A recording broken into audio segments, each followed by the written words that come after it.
Hello there, welcome back to the podcast. Today I'm here with Solitary Ronin. Morning, everybody. Yep. We've also got a special guest today, Isaac Dunne. Say hello, Isaac. Hello there. And I brought Isaac on because for another point of view, because we're going to do is discuss what is cinema, because there's been some debate about it recently, and we thought it'd be good to have another person aboard. Yes. You okay there, Isaac? Yes, Alright. So the whole idea is like, because Scorsese has been talking smack about Marvel films, which honestly I couldn't care less about, but it brought up what is cinema, really. Yes. Which I think is a good debate to have as we're going out of this decade, really. Yeah, and also with the news that apparently James Dean's image is going to be resurrected in a new film, apparently. That's pathetic. Because obviously they brought back Peter Cushing's image for one of the Star Wars films. Apparently they're bringing back James Dean. So what are you saying, Isaac? Yeah, I think it was Peter Cushing in Rogue One Star Wars story. Yeah. Yeah. Yeah, it was. It looked a bit fake. Yeah. Yeah. And they did it for Carrie Fisher too, I believe. Oh yeah. It made her look younger. But they said they're not going to do it anymore for Carrie Fisher because it's disrespectful. But where was Peter Cushing's respect? Yeah, exactly. But they're doing it in the Rise of the Skywalkers. Yeah, I'm not surprised. So they'll do it one more time and then not do it anymore. Yeah. I mean, I think it's kind of interesting that Scorsese would criticise Marvel films when he and Coppola are friends with George Lucas, who created Star Wars, which is even bigger than Marvel, and probably, you could argue, with as much artistic merit as Marvel has. And there's even a bigger one, Spielberg, who not only directs films like this, like all those Jurassic Park films and then Jones films, he also produces the Transformer films, which are kind of the end of cinema. They're awful. I knew we'd get to Michael Bay at some point. Let's start with trash and Michael Bay.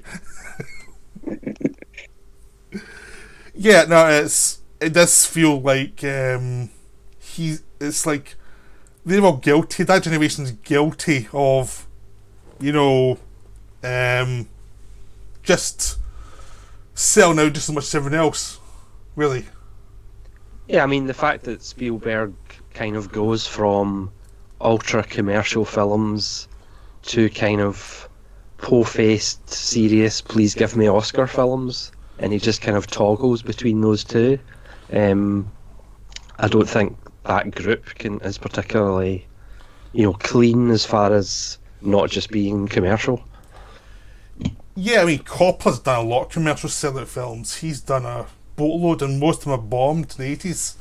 I mean, he made, like, failure after failure. The Godfather films are commercial films. Yeah. It's the fact he had to pay money back for Zoetrope for One from the Heart, so that's why he had to do all these commercial films in the 80s, some of which are okay and some of them just aren't. Yeah. Yeah, do you have an opinion, Isaac? Because we've been dominating a little bit. On what specifically? Well, is there an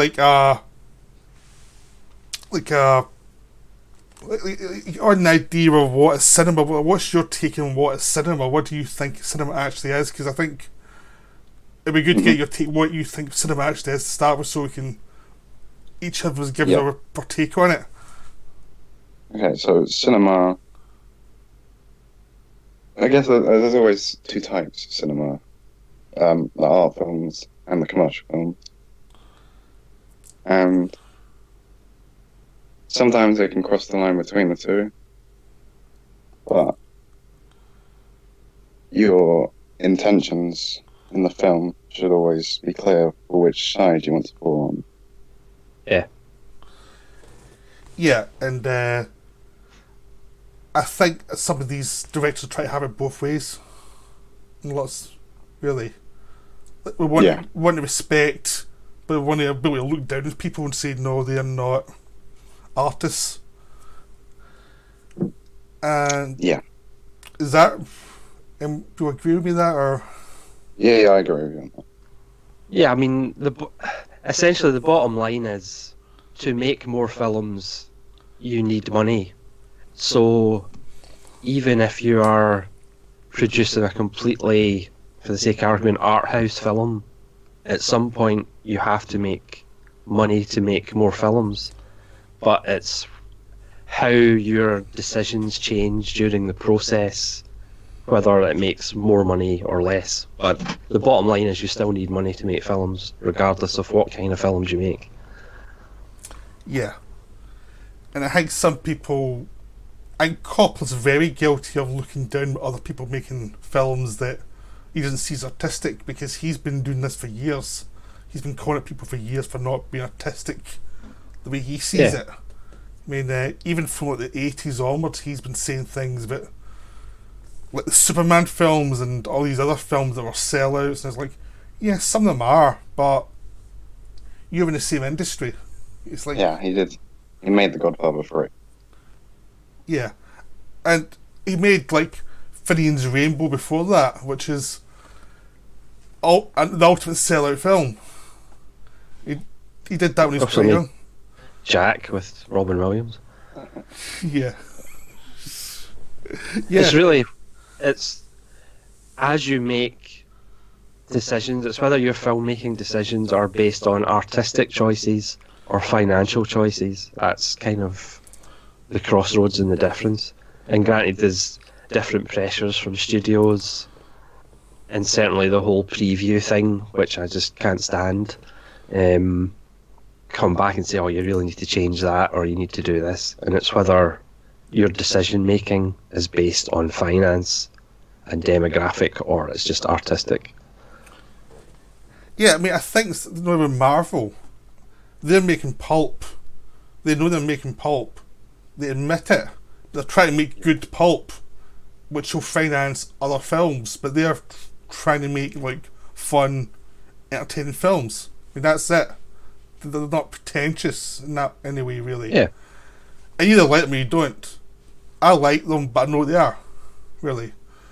Yeah, I mean, I do think there's an element of grumpy old men in this, and just the fact that, you know, Scorsese and Coppola perhaps don't get the publicity and the love that they used to get, and obviously Marvel films do. I mean, I'm not the biggest fan of Marvel films, but I just think it's a bit much for Scorsese and Coppola to come out and go after them particularly.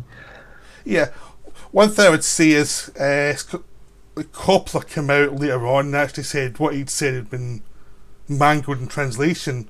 He said it was attacking Marvel films in itself. What he was attacking was the commercial films, which were getting made.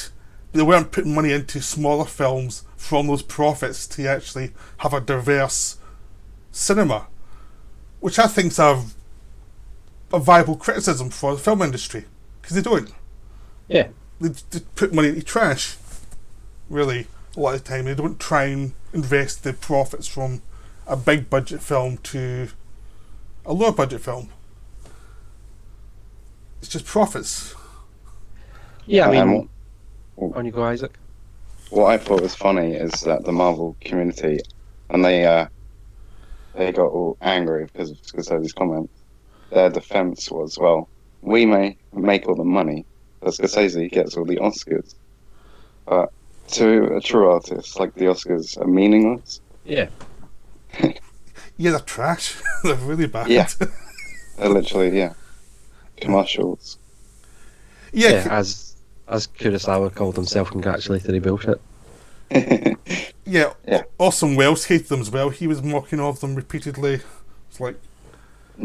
It's all the good films. It tend to be the really difficult good films tend to... Once they will get nominated, we don't get it. Really. You know, that's... But nothing really good ever gets an Oscar. I mean, Scorsese won an Oscar for The Departed, which is, for me, one of his worst films he's ever made. Don't get me started in The Departed. I mean, neither. It's absolutely awful. Yeah, it's the worst. I'm a massive Infernal Affairs fan, so that's like, Yeah. it's tracing. You want to know it's for tracing. I haven't even seen Infernal Affairs yet, and I still don't like it very much. Infernal Affairs is great. Infernal Affairs 2 is great. It's like, Yeah.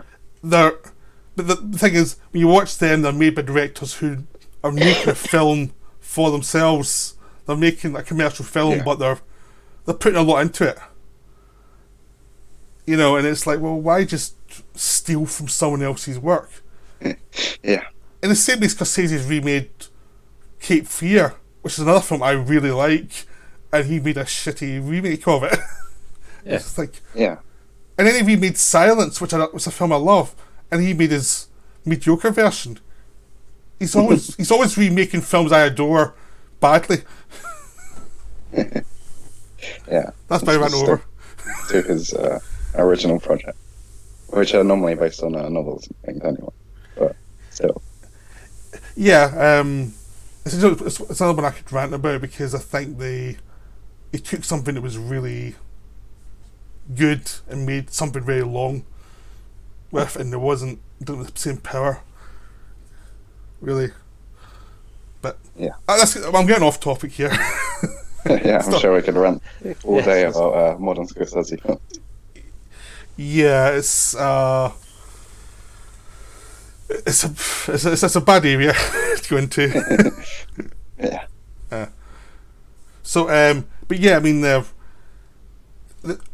they criticise that, but the actual cinema, these ones seem to be talking about much, is like, there's lots of really good cinema going on even now, despite, because there's always commercial films like the Marvel stuff, and before that you had stuff like cops bring down drug dealers, like Lethal Weapon films. There's always commercial stuff that are fads that come and go. There's always films every year where you get stuff from like Iran, from France, from all over the place that is good and is very interesting and very unusual. It's like, you should be happy you've got those and stop moaning about other stuff, because those kind of films will never make much money, but you should be just watching these films if you don't like commercial stuff. The art house films will always exist, no matter how big the commercial films are. They'll always be there.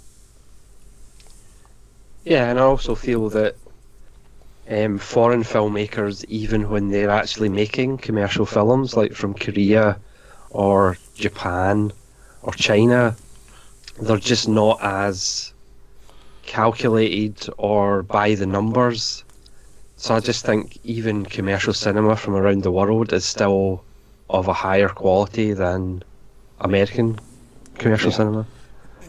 Yeah, I'd much rather watch an Asian commercial film than an American film half the time, because they're more fun. Yeah, I just think they have a different... Well, apart from people who are making them are generally better, they just have a different mentality towards the filmmaking process, and it's not as much... I don't know whether they do previews or whether they do test audiences.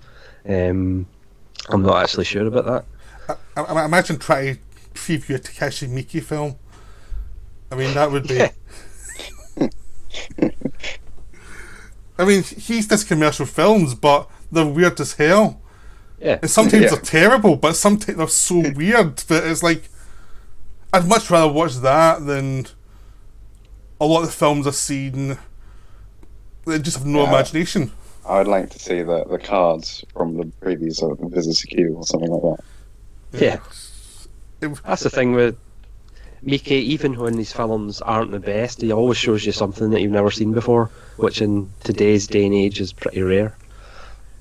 Yeah, I mean, I know a lot of Asian directors try and go to Hollywood, or any foreign directors. It doesn't work well for them. There's an odd exception. But, I mean, there's one like Paul Verhoeven who just subverted American films to be really cynical about them and laugh at Americans. But most of the time it doesn't work, really. Yeah. I mean, one of the prime examples of that is John Woo. Yeah. Who would just adore his Hong Kong films. And then it's like, come to Hollywood, we really love your action stuff, but we're not really going to let you do what you actually specialise in. We want that John Woo effect without actually having John Woo. Yeah, I mean, there's so few people die in his American films, it's pathetic. I mean, really. Yeah. You got things like The Last Stand for Kim Ji-woon as well. Yeah, Yeah, I was it's going to mention not that. And it's Absolutely terrible, but it's not. It's Yeah, enjoyable. Not his. up to the standard of his Korean films. It's enjoyable trash. That's really what it is. You know. Yeah. It's got Schwarzenegger in it, so you sort of know what you're getting.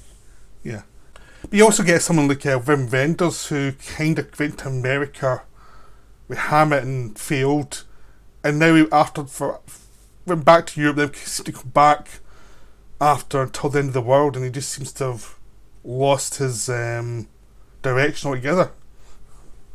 Yeah, Hollywood affects people differently. It Yeah. ruins some people. They seem to lose all their talent, or maybe they're just not allowed to express themselves properly.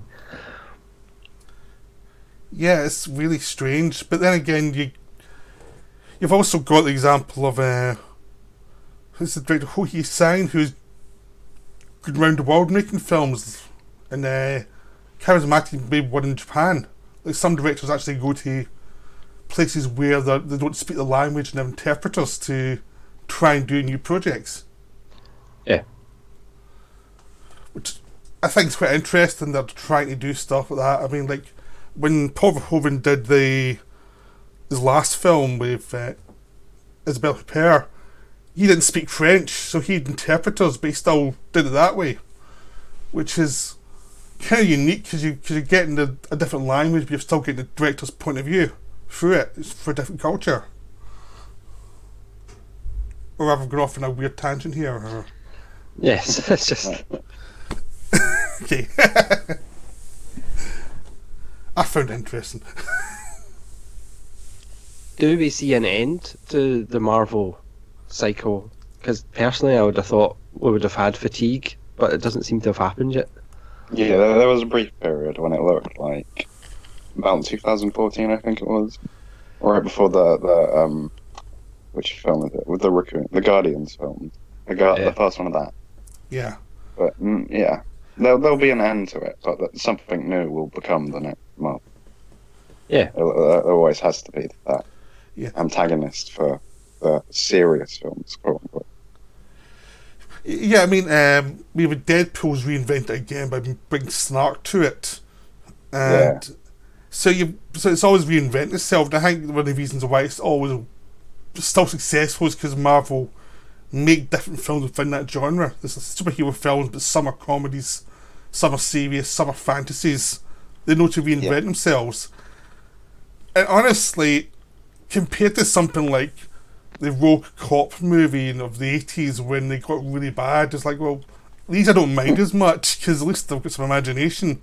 They're trashy a lot of the time, but they're fun. They're silly. Yeah, the schlock. Yeah. And then admit their schlock rather than try to be pretentious about it. So Yeah, I'm okay with that as long as they know what they are and that's it. yeah, because the Robocops don't have like the mini sideline sentimentality. That's not the main focus of the film. That's just sidelined for a few scenes, and the main attraction is the action and CGI. Yeah. I mean, it's always going to be there. There's always going to be that kind of film because people like turning their brain off and enjoying it. I mean, I like doing it sometimes as well. I can't really criticize anybody for doing that. It's just that's just part of like storytelling. Some people like that stuff, but I think a healthy cinematic diet actually has other things too, like things you don't know about, things you don't see very often.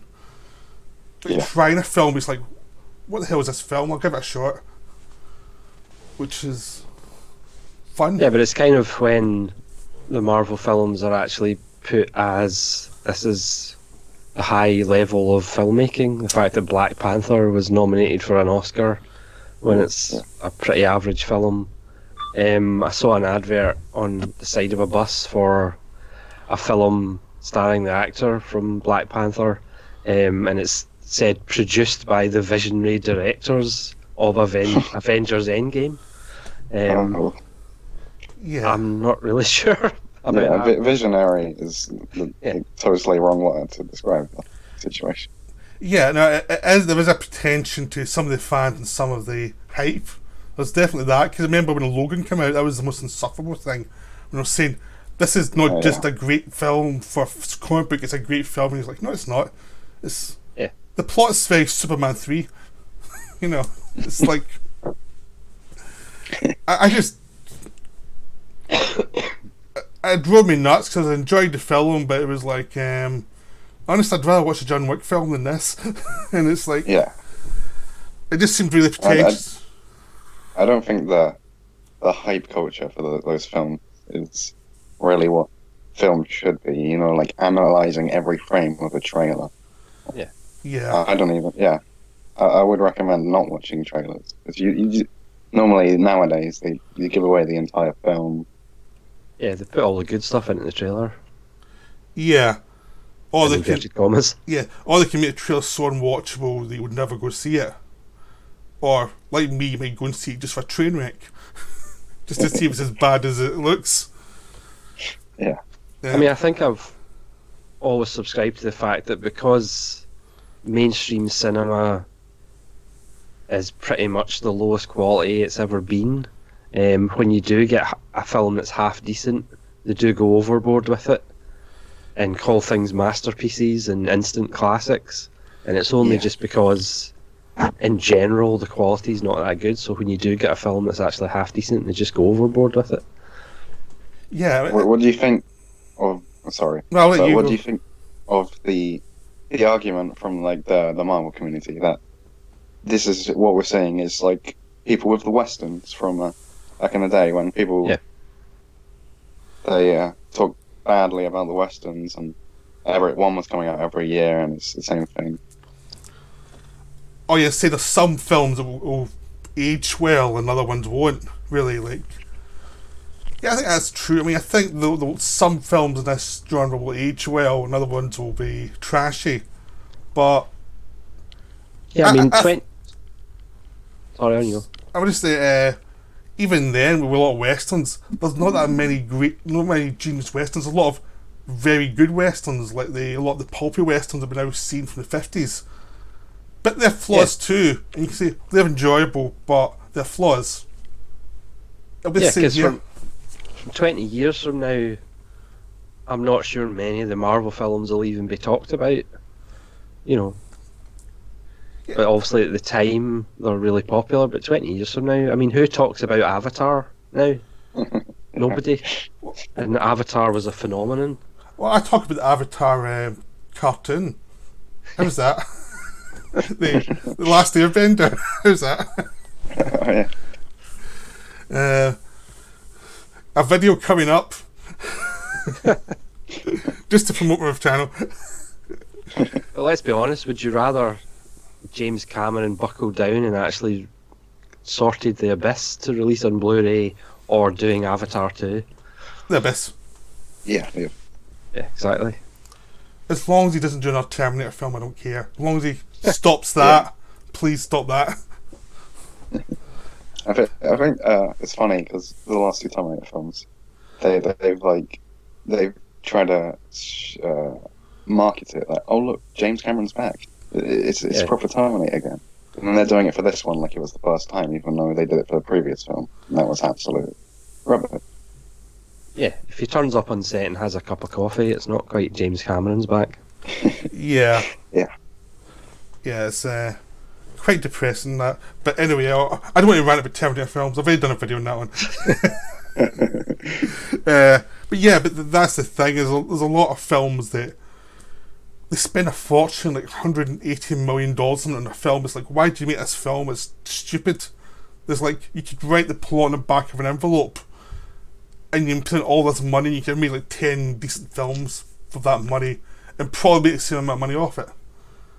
Yeah, I mean, I didn't think I was going to go on my John Sayles soapbox, but I'm going to go on my John Sayles soapbox. I mean, when we're talking about the kind of budgets, when Matewan, for example, which is just out in Criterion Collection, and I would highly recommend picking up, was made for $3.6 million. His last film, Go for Sisters, was made for $1 million, which he had to get from like 3 different countries. And then obviously mainstream Hollywood. Granted, sales films aren't mainstream because they're too political and they're too, socio-political. But they spend 10 times more than that just on advertising for films that 20 years from now will be forgotten about. Yeah, but that's Ran over.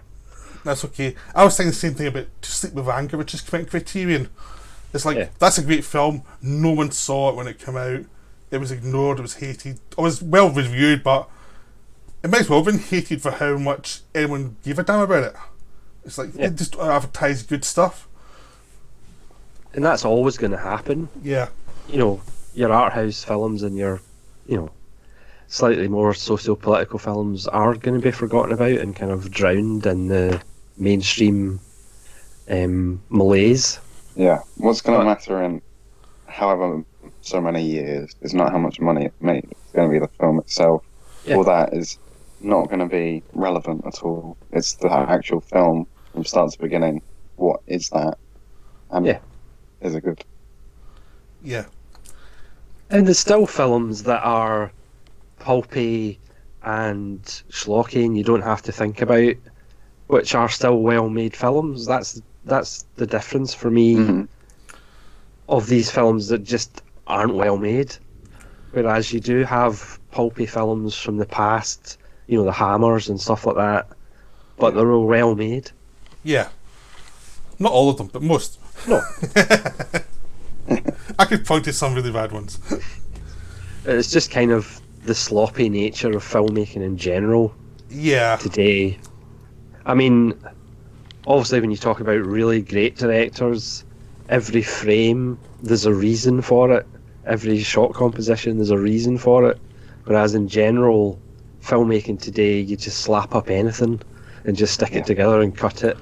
And, the editing doesn't mean anything, you just throw things on the screen, essentially. Less visual, and basically it's just two characters describing what's happening as it's happening instead of visually telling you. Oh yeah, I mean, it's like just visual diary. You're basically just like, we'll show you bits, but it's not so interesting. You're just there to see it. It's like, I don't care what's going on. A lot of the dialogue is just exposition. Yeah. There's no character-based dialogue. It's essentially people just spouting exposition. Or worse, they're trying to be funny at the same time as action, and that's painful. I mean, a perfect example is Kong Skull Island, which I enjoy because it's just like dumb fun. But John Goodman's character, all he does is just spout exposition for the whole film. Yeah. But that was the thing. That one didn't bother me that much because there's always a character, even old films like that. So it's like, okay, that's fine. But but there's so many bad films out there that all you need is to actually script them slightly better and people would like them more. If you just actually put some effort in and brought in a few good writers, and they don't do it. Well, that's also what you find. There's like 6 writers attached in the credits, and it's like, how did it take 6 people to write this? Yeah, I know, it's amazing. But then you get a film made by about 2 people or something, like a producer and director, and a few people like acting in it, and it's like, oh, this is amazing. It's like, because they actually care. There's something Richard Lester says is sometimes a film that takes like 10 years to get made is going to be really good because they've actually had to put the effort in to try and get it made. They actually care about it, and they've actually went through it again and again and get rid of all the bad stuff that you don't get in a commercial film because they had to suffer so much to get it made. I think that's a problem. I think a lot of the films get made, no one cares about it. There's no suffering involved to actually get it on the screen. Yeah, it goes back to great art generally comes through suffering. That's why for me Jaws is Spielberg's best film by a country mile, because it was a difficult shoot. He couldn't just CGI everything. And I think a lot of filmmakers today, it's too easy, certainly in mainstream cinema, it's just too easy to program CGI. You don't have to sit and figure out, how am I going to do this, how are we going to achieve this? Yeah, and you can actually just like zoom in and shots when you've made a mess of something and just like, it's simpler. Yeah, the horrible digital zooms. Yes. Ugly looking, yeah. Yeah, but you can do that now. Basically, they haven't shot properly. Well, that's not you creating a film. That's you trying to cover your mistake. Yeah. Whereas, for example, all those zooms you get from outer space, and then it zooms down through the atmosphere into Earth. Back in the day, Kubrick would just invented a huge ladder, and he would have done that physically. Yeah. Whereas now it's just like CGI. Kubrick would have built this huge space ladder. Yeah. I mean, something De Palma said was basically whenever he sees a film that starts with a helicopter shot going over a city or going over countryside, he says it's time to leave because the person making this film has no imagination. It's like there's no point in watching this film. Yeah. Yeah, that's a good one. Opening up with a cityscape. Yeah, it's like, that's it, I'm out. What's the point? I mean, obviously, Kubrick was next level, but the fact that he had to invent lenses, they had to, make things and actually figure out how to do it, whereas now it's just so easy for people. It's so easy to interpret any film because they don't actually write them properly, or they don't have any ambiguity. I mean, remember when Eyes Wide Shut came out, I was really into Eyes Wide Shut. When it came out, it was hated because you had to interpret whether it was a dream or not, and you had to use your imagination on it. Whether you like it or not like it, you had to actually engage with the film, and it's like, even some of the critics wouldn't do that, and it was like, this is pathetic, I mean, that's why nobody's getting encouraged to engage with their imagination. They're just encouraged to consume garbage and don't think about it too much. And you were saying with John Sayles, I mean, his film was something like, what was the one I covered earlier this year? City of Hope. Yeah, you have to think about that. Yeah. And it's like, you don't get that nowadays unless you're actually looking for it. Yeah, because it's also how filmmakers approach their audience. If they make a film that they expect the audience to keep up, they expect the audience to think for themselves, not have to shoe in and repeat ideas so the audience knows what's going on, and otherwise you just treat the audience like they're stupid. So you explain everything, you show them everything, they don't have to think about anything. Yeah, you hear about the same exposition scene but 3 times over, and it's like, I got it the first time, shut up. Yeah. And so they've actually aimed it for the dumbest person in the audience, and it's like, it's not good. And yes, you could say, well, mainstream Hollywood's always done that, but I don't think they have, because mainstream Hollywood of the 30s, 40s, 50s, 60s, 70s is way better than the mainstream cinema of the last 20 years. Absolutely. Yeah, I remember this thing John Carpenter said up at the end of the thing, when they previewed the thing, and they got to that ending, and they said, you have to, and someone asked them, what does that ending mean? They're just sitting there together in the cold. What does it mean? He goes, well, you have to use your imagination. That's part of the scale. And she goes, oh, I hate that. And I was like, oh, God. Oh, that's not good. I mean, if you imagine what the thing would have been like if they'd actually put the ending, that, a definitive ending on it, it's just part of the reason that the thing is so fantastic is because of the ending. Yeah, well, yeah, and you can see what it looked like if it had been compromised, if you'd seen the sequel, remake, whatever the hell it was, from 2011. Yeah. Yeah, because they did all the practical effects, and then the studio were like, "Oh no one wants to see this," so they all redid it over, and it's just horrible. And it's heartbreaking when you see it on the special features, the original things they did. Yeah. Yeah, it's actually, there's an interesting commentary on the prequel, because the filmmakers actually sound like decent guys who wanted to kind of honour the original, obviously by doing the practical effects. So it's actually quite an interesting commentary, because obviously some of the time when people do remakes, they're just kind of hacks essentially, whereas these guys did sound genuine, that they actually wanted to do it the right way, but again, the studio just took over. Yeah, I had all the actors come in to do that film because they were going to do it practical. They all wanted to do the practical thing, and then it was all compromised. Everyone hated it. Yeah, and then the studio's surprised when it doesn't do well. Yeah, it's like, how did that happen? I've got no idea. Yeah, Yeah, but I think that's always the case. I mean, you always hear the stories of like Louis B. Mayer compromising a film because he hated something, or there's always been that, but maybe not as much as it is now. But because at the moment, a lot of the films are just boring to watch. It's not. I think it's the biggest sin of any film is it's boring. You're just bored. It's like, why am I watching this? I couldn't care less. And it's unengaging. Yeah. I mean, honestly, I'd rather, if it's a commercial film, I'd rather watch someone from Asia than Hollywood nowadays. Like, You'd ever rather watch a complete and utter mess or a masterpiece? They're the two that you would type films that you would like to see. yeah. Like a total mess, a train wreck, or a masterpiece, and then in the middle, probably where you don't want your film.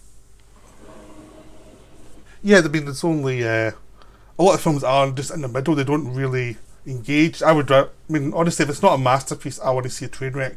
I just want to see something that I can think about at least a little bit and see what were they thinking. Yeah, like Island of Dr. Moreau, Frankenheimer. Yeah. That I would rather see that than anything that's better made but still terribly boring and cliche. Yeah. Have you seen The Prophecy? The other Frankenheimer disastrous thing? I have not. Oh, it's on par with Dr. Moreau. For what the hell am I watching? The documentary about the Moreau. Yeah, it's fantastic. Yeah. Yeah. But thinking that was Frankenheimer, even though he was past it, he's still an interesting director. That he still put craft into. He still sees shots of, oh, that makes sense. That's Frankenheimer. No matter how wayward he's got, he still gets some craft because he knows what he's doing.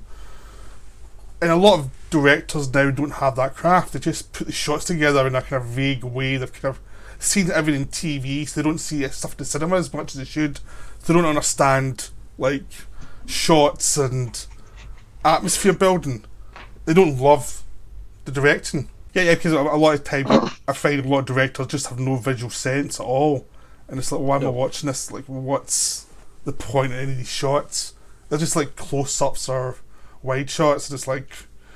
Yeah, the close-ups that don't convey... They're not there to either convey emotion or a key object or something. They're just there to be close-ups for no reason. They're the one. Yeah, another thing is the use of music nowadays. Again, it's almost as if filmmakers are afraid of silence. So even when there's no dialogue, they need to fill it with music. They need to be something going on, or the audience will fall asleep or something. Oh, what's the film? Oversaturation. Oh, sorry. I'm just saying, I felt like bad music a lot of the time because the composers don't have any guts to actually do interesting music. It's all very samey. Yeah, and the oversaturation of the violin and things like horror. Oh yeah. Oh, there's pianos. Piano's the worst one because it's the same TV thing. Dee-dee-dee-dee-dee-dee, and they're like, oh, stop the piano. I like pianos, but this is getting ridiculous. But another thing with modern cinema is running times. Because even 20 years ago, the idea of making a 2.5 hour film was just ridiculous. I mean, look at James Cameron's first cut of Aliens. They had to cut it down. Whereas now, 2.5 hours is almost like the standard.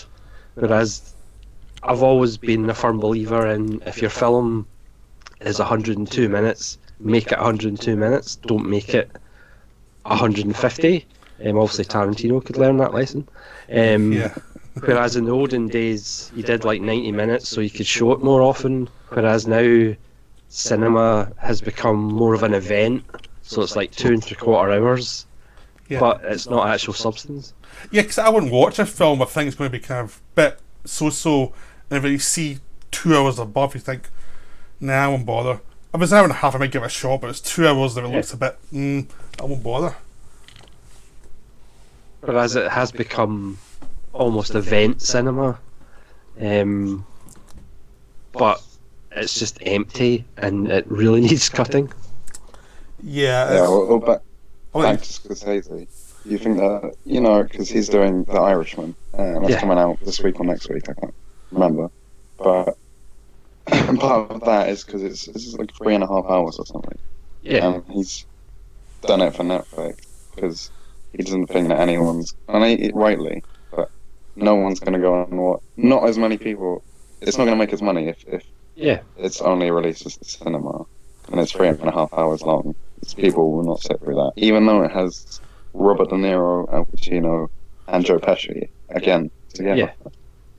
And again, he can criticise perhaps CGI, but he's using de-aging software. So it's like, how can you balance the two? Yeah, I'm a little trepidatious about that. Yeah, I mean, Scorsese's work in the last 20 years doesn't make me feel that confident that it's suddenly going to be a great film. Because for me, great films are stacking great scenes after great scenes after great scenes, and I'm just not sure a 3.5-hour film is going to be able to do that. Nope. Yeah, especially with his current track record. I mean, they're not like despicable, but they're just not what he used to be. Yeah, the what I'd call the boring ones. A lot of them are boring. Yeah. They're just like, you're just sitting there going, why am I watching this? I liked Wolf of Wall Street. It was fun, but it was way too long. It was way too long, though. Yeah, that was one of his better ones, but that needed someone to come and cut that.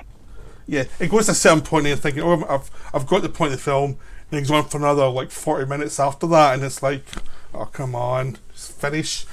See, that kind of feel the one modern one that I like is Hugo. That's the one that I like.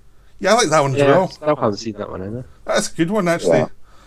The one I couldn't get through all was Shutter Island. I just could not sit. Yeah. I couldn't do it. I couldn't make it through it.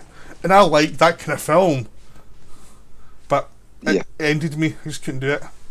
I've seen it once, but I think there's a twist. I'm not going to say what it is. But once you know that completely eliminates any rewatch for me. Yeah. Yeah. I mean, it's funny because, like I've stated before, I used to love Scorsese, and Scorsese was perhaps my second or third favourite director. And as soon as a Scorsese film would come out, I would want to see it. But really, the last 10, 15 years, I just haven't been that interested. Yeah, I think it was Gangs of New York was the one where it turned from interest in Scorsese to, oh boy. Definitely. And his Leonardo DiCaprio thing is just baffling to me. It was that thing, it was like, maybe the Phantom Menace wasn't as bad as people said it was when you get to Gangs of New York, and it's like, cause it's the same thing, a director who's past his peak droning on and on and on, and it's like, Jesus. That's even more annoying because it has the great Daniel Day-Lewis performance in it for the film, but then it also has the awful Cameron Diaz performance and at the same time. An awful DiCaprio performance too. He was pretty bad in it. Yeah. Yeah, I mean, I do think Scorsese is one of those guys that, as Nazarin said before, he needs a collaborator as far as the writing, whether it's Paul Schrader or Jay Cox or somebody. He needs a collaborator, really. Jay Cox was in Gangs of New York. He was I just realised that as soon as I said it. It's like maybe not. Yeah, I know, but he needs Schrader though. Schrader was the one who was brutal to him, and he needs someone to, say, no, that's stupid. That's a dumb idea. What's Bringing Out the Dead like? I have not seen that yet. It's actually a decent little film. Yeah, it's That's Schrader, right? Schrader wrote it because he directed it. Yeah, Schrader wrote it. Yeah. And it does need a Blu-ray, but it is actually a nice wee film. I mean, it's grim, it's not upbeat in any way, and maybe that's why it hasn't had a Blu-ray release. But it's actually a solid film. Actually, I think the worst part of that film though is the direction, because the direction's a bit over the top. It's better written as directed. Directing is a bit too show-offy sometimes, and you need someone to kind of pull it back. But it's still a good film. It just I like Kundun a lot. Kundun I really like. Yeah, Kundun's a beautiful film. Again, it's his most Michael Powell film. It's more expressionistic. It's a really nice little film. But I'm weird because my favourite Scorsese film's Age Innocence. I love that film too. Yeah, again, I love Casino as well. He was doing well and suddenly it went whoop, off the edge. Casino could have did with 45 minutes out of it. I know, but I liked it still. I don't care. That one I don't care about as much because it's like I like the film, so I'm fine. Another subtle compared to his joke later there. films, it's something else. Compared But, to his later films, it's a but masterwork. when people always compare it to Goodfellas, that's when it's Yeah. not, in my opinion, correct to compare the two. I don't really like Goodfellas that much. I think it's okay, but it's one of those ones I've always thought was not as good as people say it is. Just like I've seen this. Oh, Goodfellas is very good. I know, but I'm a contrarian in this one. I don't think Goodfellas Yes. is that good. I'd rather watch Scarface, to be honest, than Goodfellas by a mile. Even though I know that people don't think it's as good as Goodfellas, I prefer Scarface. I'd rather watch Scarface. The film that always gets pitted against Goodfellas is The Godfather, and it's basically people like sort of categorize it whether you like the fast pace or the slow pace, pretty much. Yeah. Would you rather watch Carlito's Way or Goodfellas? Goodfellas. Carlito's Way. I'm a De Palma guy. I can't help it. Again, it's funny because when Scorsese made Goodfellas, he said it was a reaction to films at the time going faster and faster, so he just went, right, I'll just go through the roof. So he was definitely influenced at that point by what was going on around him. Yeah. So maybe he'll do a Marvel film. I doubt they'll have him. Oh, he was toiling with the idea of Joker for a bit, wasn't he? Yeah, but Yeah. Joker is such a gimmick film that Yeah. I don't think he would have found much there. I liked Joker, It would have. but If he did it, it would have been too inbred in a sense, because it's basically copying on the themes from King of Comedy and Taxi Driver yeah, in a less subtle way. yeah. But I enjoyed the film, but it was pretty shallow. I mean, Yeah. if they didn't have Joaquin Phoenix in it, it would have been a lot of problems. yeah. Because he saved it from so many mistakes. Yeah, Joaquin.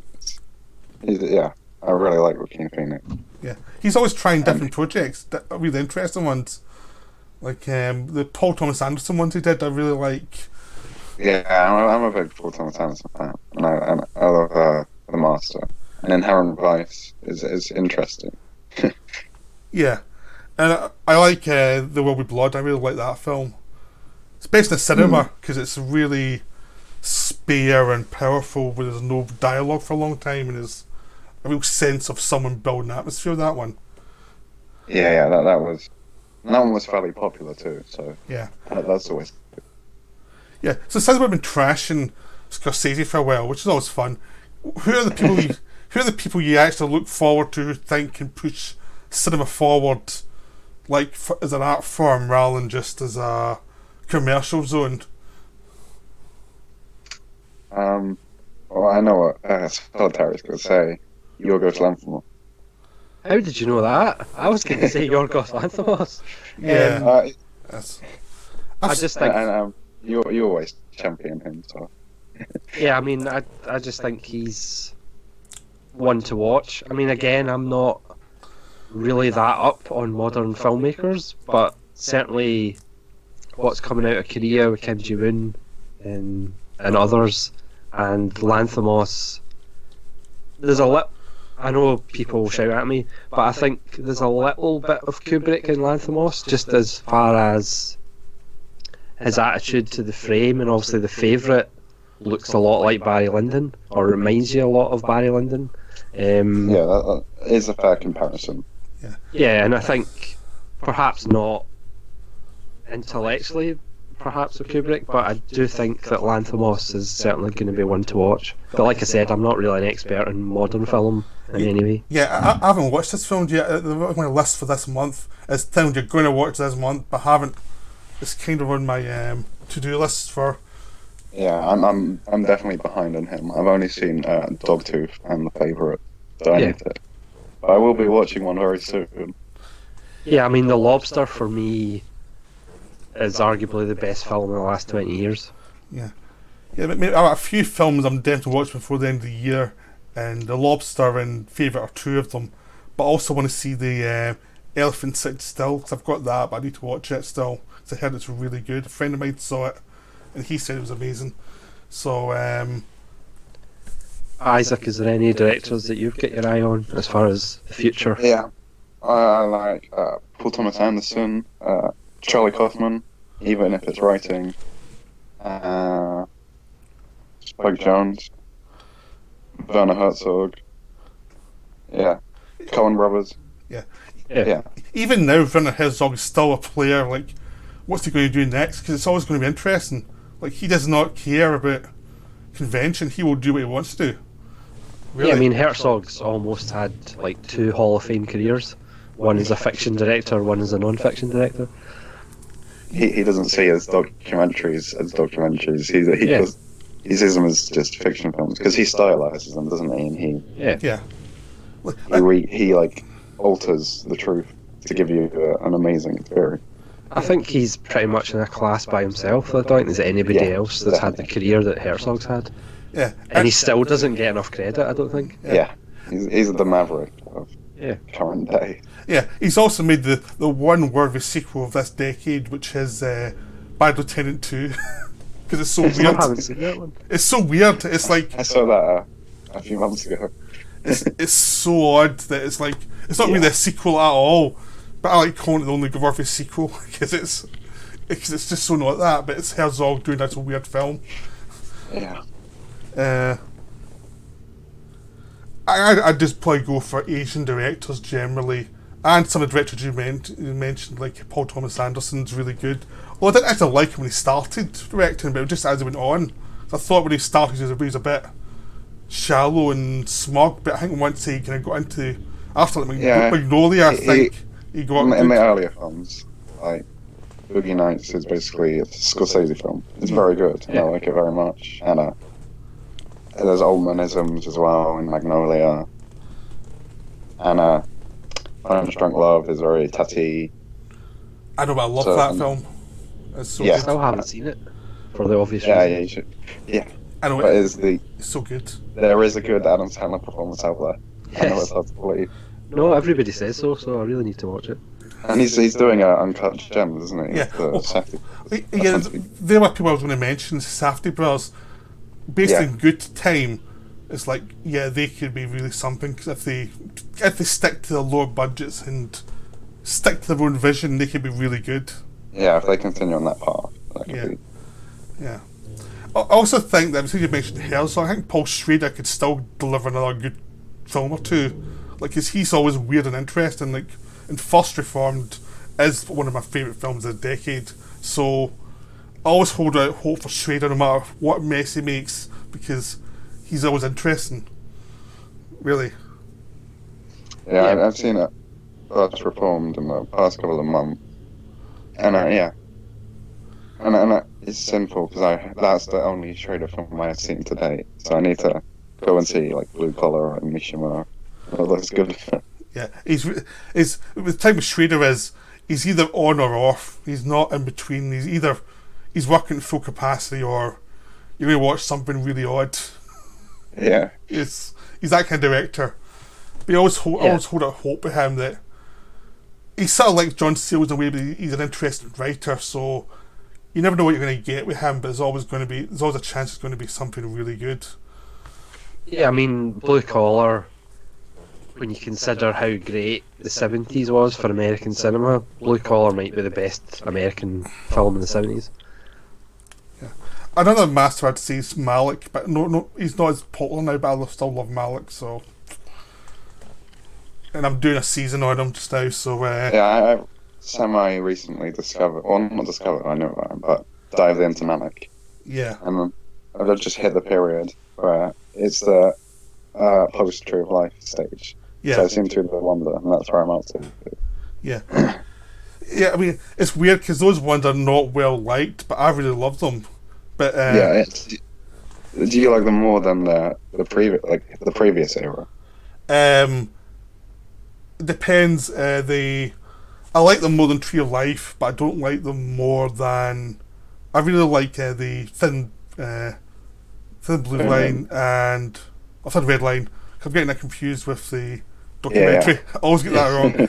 And different films. But I really like him from Badlands all the way through to New World. Tree of Life is the one I have a problem with most of them because I didn't like the cast of Brad Pitt. I think it kind of sucked the life of the film. I don't hate Brad Pitt, it's just I don't think he was worked for that character. I think after that I've liked the films again a bit more. But Malick's one of those directors that, even when he goes weird, I really like. So it's like I'm a Malick apologist. So how do you find those films? I definitely prefer. Well, I haven't really dived into the post Tree of Life, so I've only have one to sort of compare to. But I definitely prefer the earlier period, like Days of Heaven, Badlands, Thin Red Line. But I also really love Tree of Life too, though. Yeah, that's probably my favourite. Yeah, I'm on it, I think. Yeah, but I really like it. It's just that Brad Pitt is the thing that kind of puts me off that film. And just like, I could definitely understand. Yeah, I've still to watch the extended cut of it. Yeah, that's the only cut I've seen. I need to see the theatrical. Yeah, I've got the Criterion, but I just haven't watched it yet. But is the extended cut not have more Sean Penn in it? Because I think he was disappointed that when it came out he wasn't actually in it that much in the theatrical cut. Maybe like 2 minutes more, but nothing substantial. Yeah, I thought it was pretty funny his whining about that. I mean, he did the same with Adrian Brody, didn't he, in Thin Red Line? Completely cut him out of the film, pretty much. Yeah, because I mean, that's a chance you take with a Malick film. You make your cut out completely. Yeah. It's like, well, there you go. I mean, they signed on to it. Yeah. I think Malick has the right to do whatever he wants. Yeah. Yeah. Because I do think The Thin Red Line is an absolute masterpiece. Yeah. I'm not as sold in his other films, as you probably know, Nazrin. Yeah. But Thin Red Line's a masterpiece, and of course, that came out within weeks of Saving Private Ryan. That was 6 months. It was. Was it? It was. I thought it was closer than that. No, the Saving Private Ryan was summer. That was Christmas.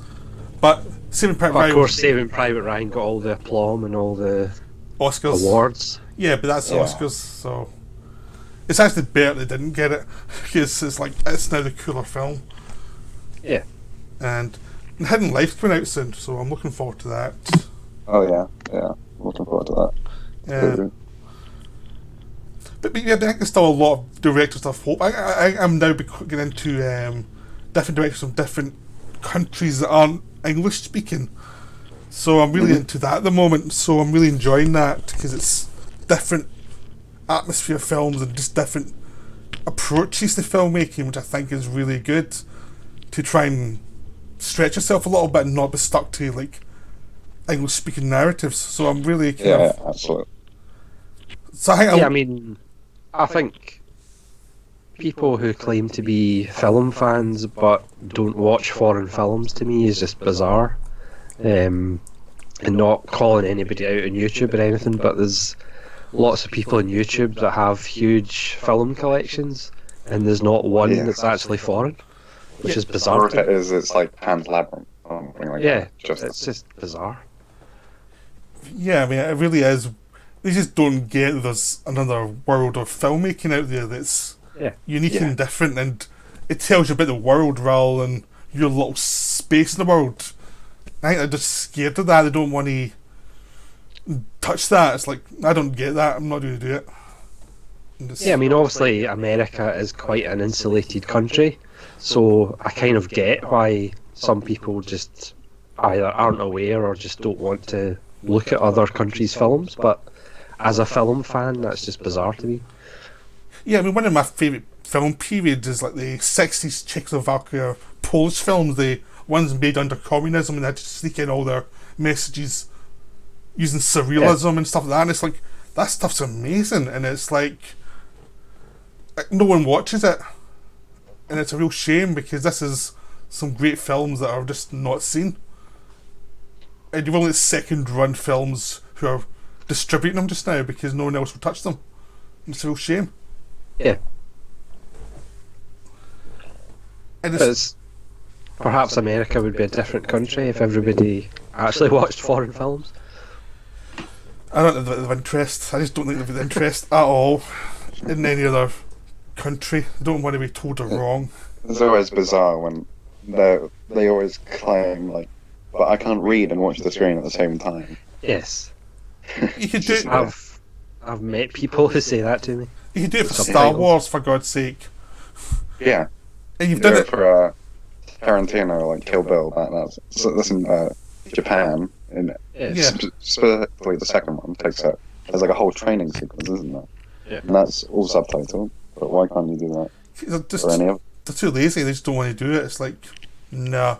There's no curiosity.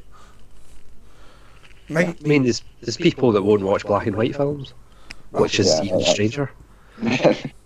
I love black and white. I mean, if I could do stuff in black and white all the time, I'd be very happy because I get to look so much better than colour half the time. Yeah. Yeah, I mean, a lot of them won't watch a Bella Tarr movie because it's black and white and 7 hours long and not much happens. And it's like, I'm good for that one. But yeah, people just have lack of curiosity. That's just human nature, I think. 'Cause there's a lot of people just don't have curiosity to see other cultures. I don't think it's just America. I think a lot of cultures around the world that we think that films are good, a lot of them probably wouldn't watch anything beyond those commercial versions of those films in their language or dubbed American films. Really? Yeah, I mean, I suppose if you're talking just in cinematic terms, you know, how many cinemas and mainstream chains show foreign films in other countries? It's only when you're aware of home video, I was going to say, home DVD or Blu-ray, can you actually access other films? You would think streaming would make it better because it'd be easier and cheaper to stream stuff, but they don't. Any streaming place, most of the time they don't stream anything that's that good. They just stream the mainstream stuff, and it's like, Yeah. they just don't want to do it. And it's a real shame. Unless it was some of the movie or something like that. Yeah, or the Criterion channel, or BFI player. Yeah. But if you buy all the films, just like, well, why would I ever get this? Because I've got most of this stuff. Yeah. But the thing is, he's just showing curiosity. I just bought something yesterday. It was a silent Indian film from BFI, Shuzi or something like that, and it's like, because it was going to be in base.com, I was like, I'll give this a shot. Yeah. So if you keep an eye out for stuff, you can find strange things you wouldn't have even heard of before. It's just having curiosity and looking around for it. Yeah, that's why out of the streaming services, I think Amazon Prime Video, they have like rabbit holes that you can go down to find loads of unknown films. And they do actually have good films, like I saw Buñuel on there, and loads of other good directors alongside, whereas Netflix is more pushing the mainstream. Yeah. But saying that, the past, I think a couple of, past month, on a Friday, they've released like a relatively big film every Friday. So they had the El Camino film, the Dolomite film, and then there was The King. And there's Laundromat as well, Soderbergh one. Yeah. They're trying a bit. I think they're trying to put their identity in product that's made by them.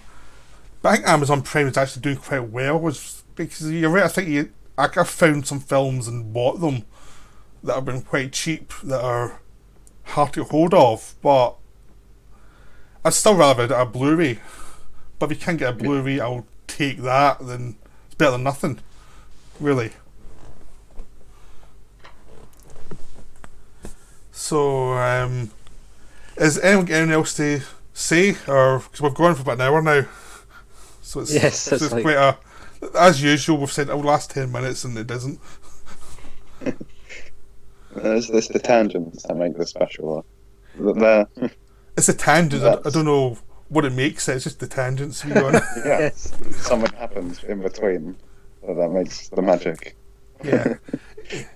Yeah. Because we're both like, I haven't really prepared for this today, and then you start talking. Hopefully, you get some ideas. You start bouncing off the other person. So I think it went well. Yeah, the main question is, will Scorsese and Coppola You've been watching Bram Stoker's Dracula. Yes. Will they collaborate on a Spider-Man film in the next 10 years? Will they be alive in 10 years is a bigger question. Yeah. Because Coppola's looking pretty frail. Have you seen photos of him recently? He does not look a well man. Yeah, I think Scorsese does too. No. I think they all look pretty. All the movie products down the looking a bit. It'll still be a very sad, a sad day when they do go because of the great films they have, as well. Yeah. Yeah. But, Or when someone like David Lynch passes away, that would be. Oh, I forgot to mention him. oh yeah. If you count him as still working, I mean, Twin Peaks was recent, The Return. I mean, Yeah. he would probably be my number one if you count him though. Yeah, he's great. I mean, he's always an event where he does something. Even if you don't like it, it's always something unique and different, and only works when he wants to work. So that's always good to have someone like him. Yeah, and I mean, Lynch. He got his honorary Oscar, so hopefully somewhere will see that and track his films down. We'll get the next Kubrick or something. Yeah. Because, I mean, Lynch is one of the few directors who is generally not influenced by anybody else. He's more influenced by painting and sculpture. He's not influenced by films in any way. Yeah, I'm sorry. No, there you go. I was saying yeah. I think that's always interesting when a director hasn't come from being a massive film fan like Tarantino or the Nouvelle Vague filmmakers or the movie brat. Like Terrence Malick, he was like a philosopher, and he translated loads of philosophy books beforehand. David Lynch is an artist. And it's always interesting to see what they can bring to the medium. Yeah, and Cronenberg as well wasn't particularly influenced by films, probably. He was better in books and science, and then that transferred over to the films. So yeah, he's always pretty critical of directors who are just making films that are there for making films. There's no ideas behind them. He's usually fairly dismissive of them. But he tends to dismiss them in an intelligent way, even if you don't agree with them. It's like, I can see his point. I think the Scorsese ones was a bit more grumpy old man. I can't be bothered with this. Blah. Yeah. There was I saw something, I can't remember where, but they were saying if John Cassavetes was alive today, the Marvel fans would be just humiliated because he was really, if you can see compilations on YouTube of him just going on about the mainstream film. Yeah. Because he was all about the drama, the acting, and the life in the films. Yeah. He would not like... But again, he would not get a platform to... Well, he would say it and no one would care because John Cassavetes and he's like a grumpy bastard, that's it. They wouldn't really care that much. It's Scorsese and Coppola. You're meant to take them seriously. And it's like, well... Do I really need to now? Do I really need to listen to the director of Jack explain why... Yes. Guardians of the Galaxy isn't very good. It's like, no. I think Scorsese has more credibility in the matter. Yeah. Because his films aren't terrible, like some of Coppola's later ones. And he also does the restorations of classic films. Yeah, I mean, for me, Scorsese's almost more important as being involved in restoration projects than his actual film work the last 25 years. Yeah. Actually, my favourite Scorsese film in the last 20 years, right, was the George Harrison documentary he made. Honestly, that's what I like. That's a good... Yeah, that's a really good thought. Yeah, I mean, I like his documentaries more like his films. The films are fictional. I think he puts more into those. They feel more natural to him. Yeah, because he had the Bob Dylan one a couple of months ago for Netflix as well. Yeah. So, I think that's his passion more than anything, but... or that's what it seems like from watching the films. But yeah, hopefully they've had their say and now we can just move on, because it felt like I was watching a stupid argument. Because I don't really like thinking about Marvel films that much in the first place. I enjoy watching them, but I don't want to think about them. This much attention. Yeah. Yeah.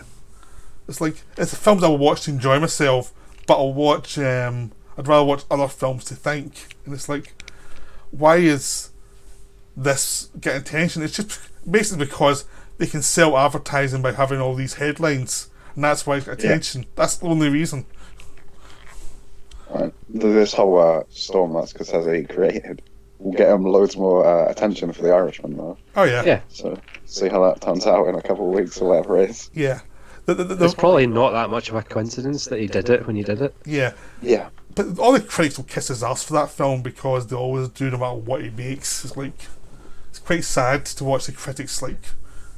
Yeah, it's funny because Scorsese is a little bit Teflon. He doesn't really get that much criticism. I know, and it would have helped him if he had.